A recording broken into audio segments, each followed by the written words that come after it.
ada pemateri bilang ini ada 3 macam ini advokat.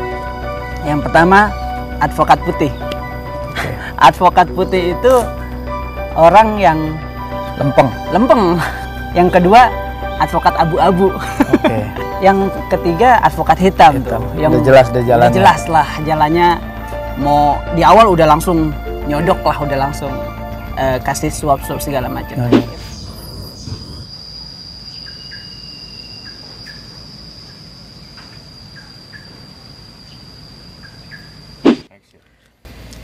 Oke, bismillahirrahmanirrahim. Assalamualaikum warahmatullahi wabarakatuh. Waalaikumsalam warahmatullahi wabarakatuh. Alhamdulillahilladzi bi ni'matihi tatimmus shalihat. Maaf. Password. Gini aja tuh. Oke.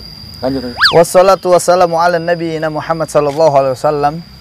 Guys, alhamdulillah kembali di channel Sahal Al-Mudhafari. Kali ini paling bertanya-tanya nih siapa di samping gue. Ntar aja, lu taunya ntar belakangan. Menarik gini guys. Nih pokoknya ini orang punya nama, dia ahli di bidang hukum ya. Oke, Assalamualaikum Bang. Waalaikumsalam warahmatullahi wabarakatuh. Baik, alhamdulillah baik. Gini Bang. Baik di mana kita? Ini menarik nih Bang. Kita mau, ini kan beliau menginisiasi Amar ya. Amar itu kan advokat muslim anti rasuah. Yes. Ya, anti suap. Keren nih, keren. Makanya kita mau tanya lebih dalam tentang Amar ini kepada beliau ya. Amar gimana Bang? Awal mulanya kenapa ada muncul ide bikin Amar itu? Jadi saya sapa dulu kali ya. Sapa benar. Assalamualaikum warahmatullahi wabarakatuh. Waalaikumsalam. Makasih Ustadz udah diundang. Nah, Masya Allah. Ini Ustadz ternyata temannya Ustadz, teman saya juga ternyata. Iya. Alhamdulillah dapat undangan jadi nambah saudara gitu ya. Jadi ngomong-ngomong Amar Ustadz, saya sebenarnya di dunia advokat memang baru juga sih, bukan senior juga. Tapi melihat kegelisahan sebenarnya. Dunia advokat kita kan sering banget nih ngomongin supremasi hukum. Betul.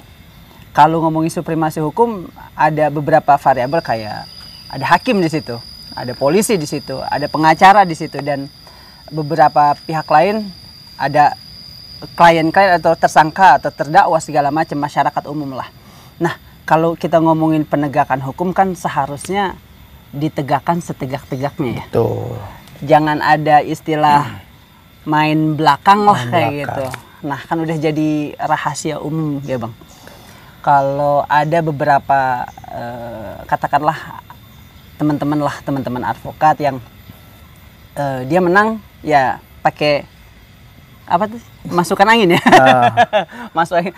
Nggak, itu harus tegesin tuh ke penonton. Masuk angin gimana kan? Emang kalau di dunia advokat, di dunia pengadilan kita sering dengar nama, wah gara-gara masuk angin tuh orang. Masuk angin apaan? Ya, istilahnya ada sesuatu yang tidak seharusnya dilakukan lah. Misalkan ya ngasih sesuatu, kalau bahasa kita kan di Islam ada namanya riswah ya. Suap. Padahal kita tahu ar-rashi wal murtasi finnar. Nah itu, ar-rashi wal murtasi finnar. Yang nyuap sama yang disuap tempatnya neraka. Nauzubillah tuh. Nah, waduh, kita udah dari kecil kita belajar, jangan sampai nih saya jadi advokat malah bukan ibadah, bukan dakwah, malah masuk neraka kan, jangan sampai tuh. Akhirnya kira-kira bisa nggak nih ya teman-teman advokat muslim khususnya kita gabung sama-sama, kita diriin. Nah, saya kemudian coba inisiasi tuh. Bisa nggak ya kira-kira kita diriin advokat muslim anti rasuah gitu. Mudah-mudahan gitu kan, dari adanya teman-teman kumpul bareng, kita satu frekuensi bareng, kita mulai nih jadi semacam pionir. Ternyata bisa loh, kita menang acara, menang di persidangan tanpa sedikit pun kemasukan angin. Tanpa sedikit pun nyuap-nyuap. Karena aduh, kalau misalkan masih menang karena nyuap ya sama aja nggak menang sih sebenarnya kalau menurut saya. Saya Bang, saya ingat waktu belajar tuh, waktu PKPA, ada pemateri bilang ini ada 3 macam ini advokat. Yang pertama advokat putih. Advokat putih itu orang yang lempeng, advokat putih. Yang kedua advokat abu-abu. Advokat abu-abu itu orang yang advokat nih, kalau ya akhirnya udah dah nggak apa-apa dah, daripada nggak selesai. Oke. Di ujung-ujungnya akhirnya kemasukan angin juga kayak gitu. Yang ketiga advokat hitam. Tuh, yang udah jelas deh jalannya. Udah jelas lah jalannya. Mau di awal udah langsung nyodok lah, udah langsung kasih suap segala macam. Ya mudah-mudahan di Amar ini bisa muncul gitu. Saya berharap ada teman-teman advokat Muslim nantinya Bang, yang bisa gabung sama-sama, kita bisa berjuang sama-sama kayak gitu. Oke, ini menarik. Ini kan karena beliau ini advokat Muslim ya. Cuman menarik gini, Bang. Ya. Kan di Indonesia saat ini ya, bahkan orang-orang yang terlibat kasus, apalagi saat ini Muslim, itu nggak bisa kita pungkiri sedang didiskreditkan. Apalagi yang terbaru nih, kasus Habib Bahar. Habib Bahar bin Smith. Subhanallah. Jadi ramai diperbincangkan di masyarakat oleh netizen tentang bagaimana Habib Bahar ketika dapat undangan panggilan dari kepolisian, akhirnya yang awalnya saksi tapi malah ditahan. Kan biasanya orang-orang ditahan karena 3 alasannya. Tidak untuk berusaha menghilangkan barang bukti, terus apalagi dah? Mempercepat proses penyelidikan gitu. Nah, ini perlu masyarakat tahu apa sih sebenarnya yang terjadi. Jadi di setiap kasus ya, ketika kita mendapatkan panggilan dari polisi, sebenarnya situ kan ada halnya apa sebenarnya, terus panggilannya sebagai apa kayak gitu. Dan kita harus lihat dulu nih, kalau khususnya Habib Bahar bin Smith gitu, itu kan ada salah satu pasalnya ITE lah, ada undang-undang ITE yang menyebarluaskan berita kebohongan, fitnah gitu ya. Nah, ini kita lihat kenapa kemudian Habib Bahar yang awalnya jadi saksi gitu, kemudian jadi tersangka. Kan setelah 20 pertanyaan katanya bebas gitu kan, dijanjikan keluar. Nah, itu dia.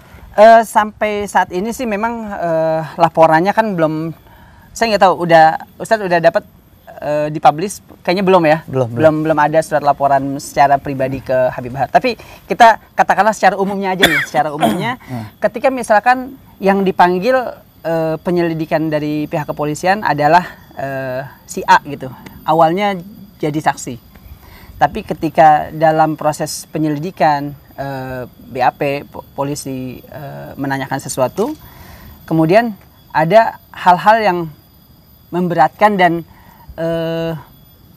membuat si saksi ini bisa naik posisinya menjadi tersangka. Nah, karena itulah kemudian bisa saja memang saksi kemudian jadi tersangka. Kalau misalkan kita sekarang yang awam, yang lumrah lah, semua orang punya channel YouTube mungkin. Oke. Misalkan saya punya channel YouTube, kemudian saya ada teman saya yang ngerekam saya ngomong sesuatu yang bisa dikatakan itu sebenarnya fitnah gitu kan. Tapi karena itu diupload sama teman saya di channel saya, kemudian saya dipanggil untuk dimintain informasi kejelasan di depan penyelidik lah. Kemudian dengan jawaban-jawaban itu ternyata sudah cukup lah menetapkan saya sebagai tersangka. Yang awalnya saya sebagai saksi dimintakan kejelasan, ya bisa jadi saya jadi tersangka dan padahal emang awalnya dia udah nyiapin sebagai tersangka sebenarnya. Ya. Untuk buat alasan doang. Apa sih maksud lu gitu doang? Mungkin gitu kali ya. Bisa jadi. Lain halnya kayak gini, Ustadz. Saya tadi yang ngomong, saya diundang sama Ustadz nih di channel YouTube Ustadz. Sekarang. Ustadz nanya sesuatu. Saya jawab sesuai dengan jawaban yang saya tahu kayak gitu kan. Kemudian diupload lah sama tim-timnya Ustadz gitu di channel YouTube-nya Ustadz. Dan itu viral. Kemudian saya dipanggil sebagai saksi. Dan Ustadz juga mungkin dipanggil juga sebagai saksi. Kalau di situ bisa jadi karena mens rea, saya tidak ada untuk menyebarkan sesuatu yang dimaksudkan di dunia maya itu, karena itu sebenarnya cuma pertanyaan dan saya hanya menjawab pertanyaan, bisa jadi saya tidak akan naik ke tersangka gitu kan. Tapi nanti pihak yang pemilik YouTube-nya lah yang nanti akan dipanggil, maksudnya apa, niatannya apa untuk bertanya seperti itu. Kayak beberapa kasus kayak misalkan kayak aneh nih misalkan sekarang nanya begini. Iya. Kan pasti bakal ditonton. Bisa jadi. Maksud lu apa nanya-nanya begitu? Maksud Pasti lu apa begitu. nanya-nanya kayak Iya. gitu? Gue cuma pengen tahu doang gitu kan. Gitu. Sebagai warga negara kan kita boleh tahu. Iya. Betul. Berarti gini Bang, mohon maaf aneh potong. Ya. Berarti dari penjelasan ente, apakah proses hukum yang dilakukan sama pihak kepolisian benar? Kan ini yang masyarakat itu sampai di malam hari kan live tuh. Sampai nunggu di depan Polda Jabar, sampai kita nunggu, maksudnya apa? Kasih jawaban gitu doang. Nah, jadi pihak-pihak kayak kepolisian gitu punya ada SOP tersendiri lah ketika dia melakukan BAP gitu kan, dan kemudian dia tidak menjelaskan ke publik, itu juga sudah ada SOP-nya karena polisi akan bertanggung jawab ke atasannya. Kemudian nanti baru ada bagian-bagian tertentu kalau misalkan dibutuhkan untuk disebarluaskan, maka mereka kan biasanya konferensi pers untuk menjawab semua permasalahan atau polemik yang ada kayak gitu. Kenapa kemudian dari saksi kemudian bisa naik gitu ya Jadi tersangka. statusnya. Dan baiknya sih menurut saya sebagai warga negara yang taat hukum juga nih Ustaz, kita tunggu nih penjelasan dari pihak kepolisian. Kita tunggu seperti apa. Nanti baru teman-teman kalau misalkan ada keberatan atau ada apa, kita itu harus menyiapkan bantuan hukum dari teman-temannya Habib Bahar bin Smith, dari teman-teman tim advokatnya harus mengirimkan bantuan pendampingan hukum lah seperti itu. Jadi jangan sampai nih gara-gara berkuar-kuar lagi di media, akhirnya banyak juga yang dipanggil-panggil. Oke. Pokoknya sekarang hati-hatilah sama apa yang kita Undang-undang tulis. ITE ya? Nah, undang-undang ITE itu harus hati-hati. Berarti undang-undang ITE itu memang pakem ya atau karet? Enggak, kebanyakan kan netizen lah. Saya coba menyikapi netizen bahwasanya jadi banyak berlakunya undang-undang karet. Ya kan? Tajam buat yang ditujukan yakni muslim, tapi ya kan gitu. Kalau di dunia hukum sih melihatnya nggak seperti itu sebenarnya. Ya? Ketika sudah cukup alat bukti sebenarnya. Oh, si A ini yang dimaksudkan undang-undang ITE ini udah masuk nih. Dia sudah menyebarkan berita bohong, ya udah kena gitu. Siapapun itu sebenarnya. Yang jadi masalahnya kan adalah ketika ada permasalahan yang sama. Misalkan sama-sama menyebarkan berita bohong, kenapa ini diproses, yang ini nggak diproses, itu kan yang sering jadi polemik. Nah, memang mestinya sih ada keseragaman, kesamaan di depan hukum. Dan semoga ada teman-teman nih yang tetap memantau terus kasus-kasus misalnya serupa, harusnya memang ada tuh yang memantau. Jadi tidak serta-merta yang ini dilanjutin, yang ini ditinggalin. Harus kita kan semua bisa nih ngomong ke Pak Polisi, ini gimana nih kasus yang ini, harus kayak gitu.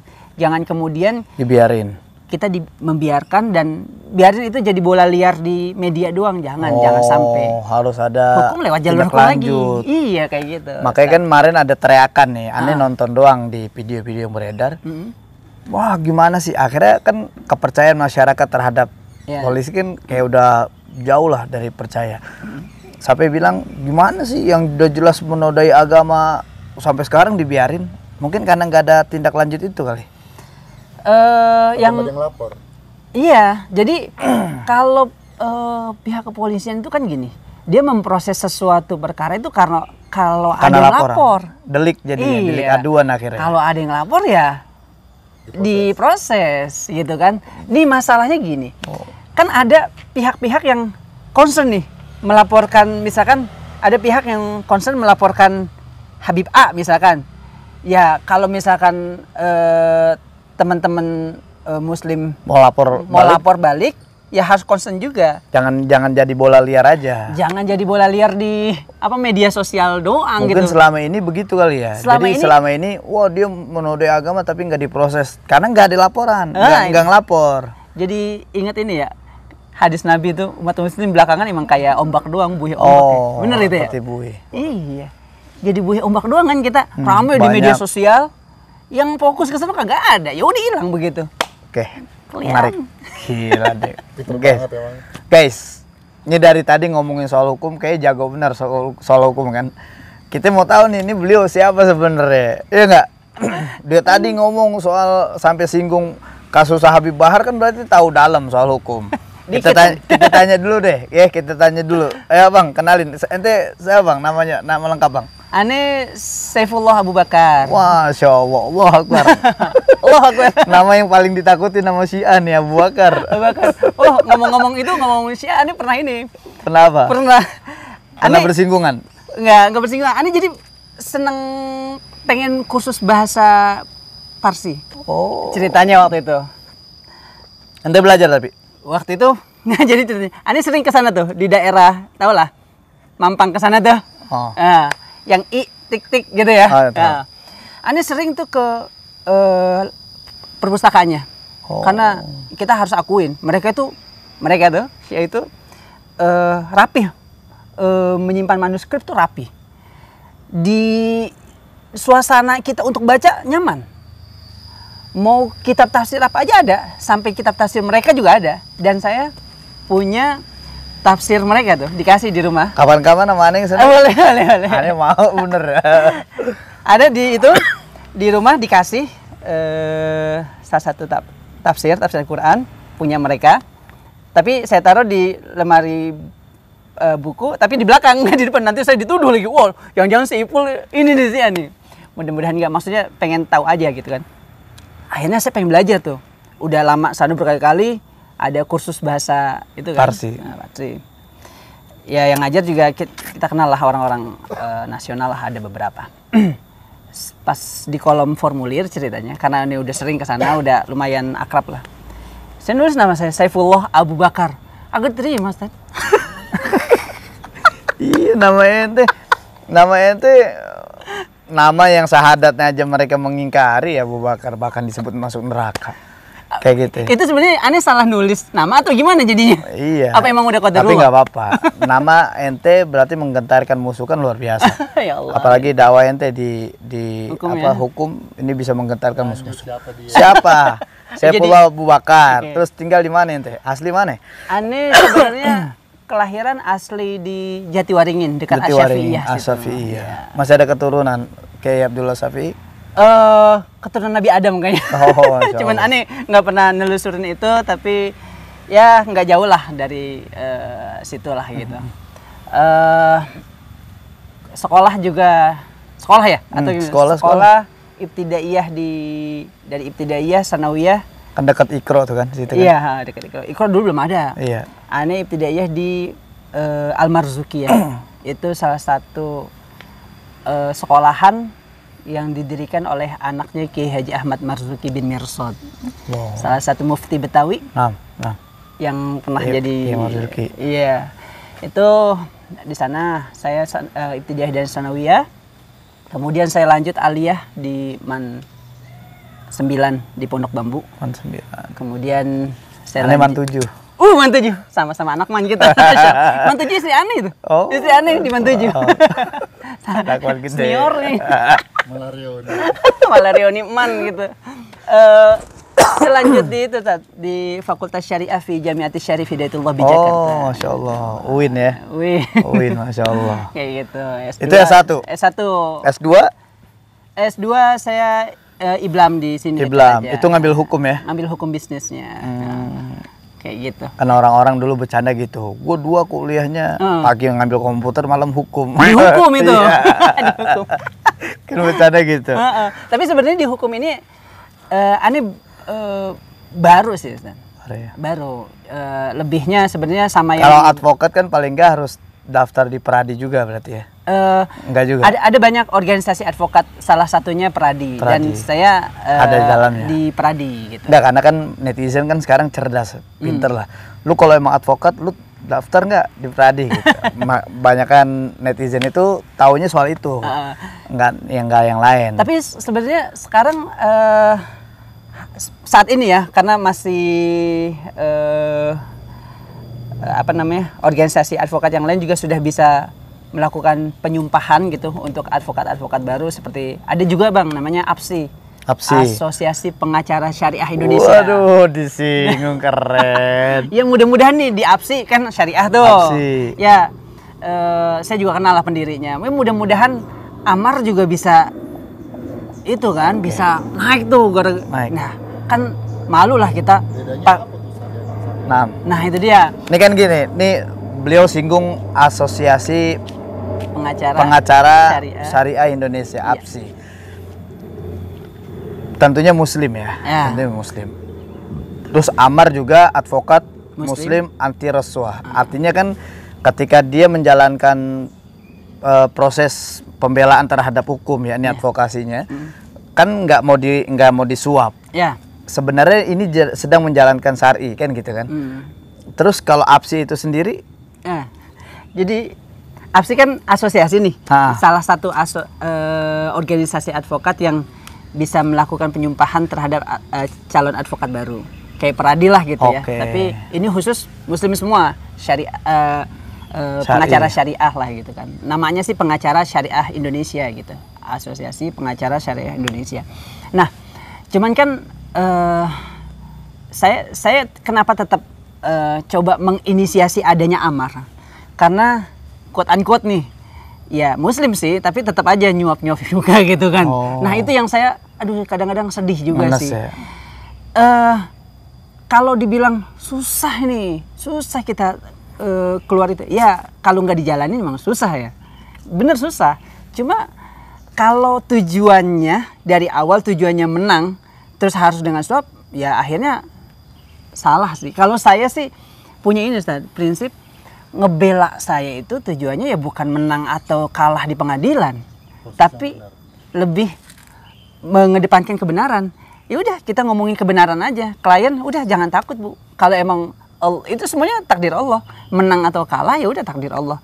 Klise sih kalau saya ngomong kayak gini. Cuma mau gimana lagi? Saya diajarin kayak gitu. Jangan sampai lu sampai nyuap atau makan suapan. Lu punya anak, punya bini, masa kalau bini nyuapin anak boleh dah. Kalau nyuapin anak boleh. Tapi kalau gini kira-kira ngaruh nggak tuh makan suapan gitu ya kalau buat anak itu ya. Makanya godaan besar ente tuh berarti gitu ya. Makanya istilah masuk angin itu kan mereka yang makan duit suap gitu ya. Betul. Ya. Istilahnya sama-sama makan tapi ini bukan nasi loh ini. Makanya banyak orang yang akhirnya nggak percaya diri dengan proses-proses ini, karena ya ntar juga dia menang karena disuap. Oke guys, menarik. Ketika kita ketika kita banyak bicara tentang Amar, advokat Muslim anti rasuah, beliau salah satu yang menginisiasi itu, dan kita singgung juga soal kasus yang dihadapi sama Habib Bahar bin Smith, dan akhirnya kita tahu lebih dalam siapa sosok beliau, yakni Saifullah Abu Bakar. Luar biasa. Ustaz, boleh satu Ustaz? Boleh. Jadi ini sharing aja buat kita semua, buat teman-teman juga. Ada salah satu hal yang ditinggalkan atau dilupakan lah. Teman-teman teman-teman advokat tuh jangan menjadikan profesi advokat tuh tunggal tuh. Itu aja. Jadi khawatir malah kita makan kejebak jadinya gitu. Makanya saya di luar ini juga kan bisnis lah gitu ya, ikut dagang di keluarga lah gitu, ikut dagang gitu kan. Terus apa aja kita jualin. Nah, sekarang gampang kan jualan. Jangan diri aja jangan. Jangan diri aja kayak gitu. Jadi kenapa nggak boleh? Nah itu dia. Kalau advokat nih misalkan cuma sendiri aja di advokat gitu, ya otomatis dia nyari duitnya di situ. Ketika katakanlah dia mau berprinsip, gue nggak mau nyuap-nyuap, tapi sekali, 2 kali, 3 kali, semuanya orang yang datang kliennya yang butuh harus nyuap gitu. Lah mau nggak mau kecebur. Kalau kecebur sekali enak biasanya terus-terusan ya. Nah, mudah-mudahan dari misalkan kita punya ma'isyah di tempat lain, kita jadi guru lah, atau kan bisa tuh advokat jadi guru, bisa, ngajarin bisa. apa gitu kan. Guru prosodan bisa. Guru prosodan, guru Seperti ya pokoknya ada pendapatan lain yang lebih bisa bisa halal lah. Kan Nabi juga ngajarin jadi pedagang ya. Kayak gitu. Berarti menariknya gini guys, menariknya pesannya adalah walaupun beliau advokat tapi punya usaha lain sehingga enggak mengandalkan dari hasil itu aja. Makanya orang-orang kadang ke pojok, ya udah gue harus nyuap deh, gue mau nerima suap gara-gara itu. Tapi kalau kita punya usaha lain, oh enggak, gue ada kok duit dari yang lain gitu. Hati-hati juga, ya hati-hati saat kita bikin konten, perhatikan undang-undang ITE. Ternyata undang-undang ITE ini bukan undang-undang karet yang sebenarnya berlaku pada siapapun. Oke, insya Allah. Terima kasih Bang Saifullah Abu Bakar atas kehadirannya di channel YouTube Sahal Al-Mudhafari. Insya Allah kita menjadi bagian dari orang yang terus menyampaikan kebaikan dan orang yang punya manfaat untuk orang lain. Insya Allah, amin Allahumma amin. Barakallahu fikum. Wafaqakumullah. Wassalamualaikum warahmatullahi wabarakatuh. Waalaikumsalam warahmatullahi wabarakatuh.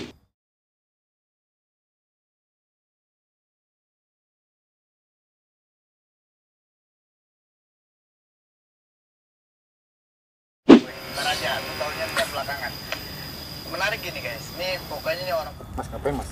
Ke atas. Kita babai di mana kita? Ini menarik nih bang. Kita Jangan mau, ntar di ini YouTube. kan beliau menginisiasi amal.